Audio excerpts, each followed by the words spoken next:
Сәлеметсіздер ме, құрметті достар. Мен осы демалыс ішінде өте қызықты «Үш ноян» атты кітапты оқып бастаған болатынмын.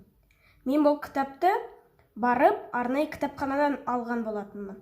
Өте керемет кітап болғандықтан мен оқуды әлі де тоқтатқан жоқпын.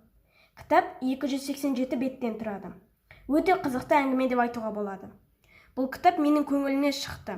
Сіздерге де осы кітапты алуға, оқуға кеңес беремін. Сәлеметсіздер ме? Мен 7-ші сынып оқушысы Секен Әйгерім боламын. Мен Сатурнның көлеңкесі және де күміс кітап туындыларын оқыдым. Күміс кітаптың идеясы қазіргі заманның жастарына болашаққа деген мотивациясын беру және де олардың мүмкіндіктеріне, қасиеттеріне сипаттама жасау болатын. Сатурнның көлеңкесі кітабы психологиялық 8 құпияны ашады. Күйзелістен шығу, одан арылу және қиын жағдаяттарда психологиялық тұрғыда шешім табу. Мен сіздерді кітап оқуға шақырамын. Сәлеметсіздер ме?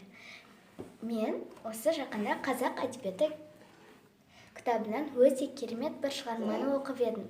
Және оны сіздерге де оқуға кеңес беремін. Ол шығарманың аты «Жусан иісі».